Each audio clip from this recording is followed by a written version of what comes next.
আমরা পলিটেকনিকে কেন ভর্তি হচ্ছি? আমরা একটা স্বপ্ন নিয়ে ভর্তি হচ্ছি, আমরা এখান থেকে 4 বছর পড়াশোনা করবো, আমরা ডিপ্লোমা ইঞ্জিনিয়ার হবো, আমরা ফিল্ডে আমাদের যে কাজগুলো আমরা সেগুলো করবো, আমরা ধাপে ধাপে আমাদের কাজগুলো করবো, আমরা দেশে উন্নয়ন করার জন্য, কারিগরি শিক্ষা ব্যবস্থাটা দেশের উন্নয়ন করার জন্য।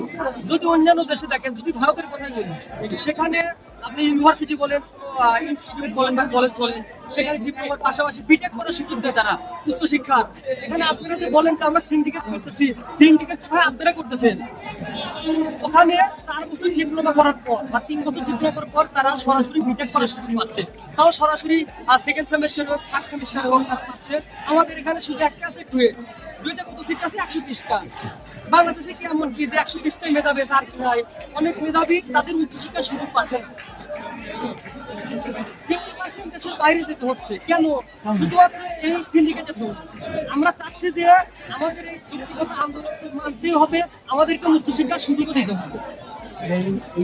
দাবির উদ্দেশ্য কি আপনার শিক্ষার্থীদের জন্য কিছু বলতে চান? কি বলবো, আমাদের দাবিগুলো এখন চুক্তি, তারা আমাদের কথাগুলো বোঝার চেষ্টা করে।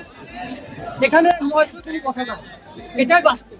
এই দেশ গড়ার হাতে ডিপ্লোমা ইঞ্জিনিয়ার যদি হিসাব করেন, একটা বিএসসি ইঞ্জিনিয়ার আন্ডারে 5টা ডিপ্লোমা ইঞ্জিনিয়ার কাজ করতে পারে। তাহলে বাংলাদেশে যদি 500 বিএসসি ইঞ্জিনিয়ার থাকে, তাহলে ডিপ্লোমা কয়জন আছে? 5-2500 তো আছে।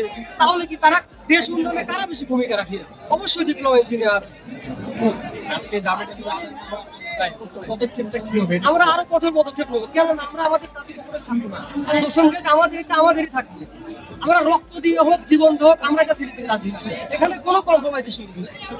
ডিপ্লোমা দশম গ্রেড ডিপ্লোমাদের জন্য ছিল, আছে, ভবিষ্যতেও থাকবে। নাম পরিচয়।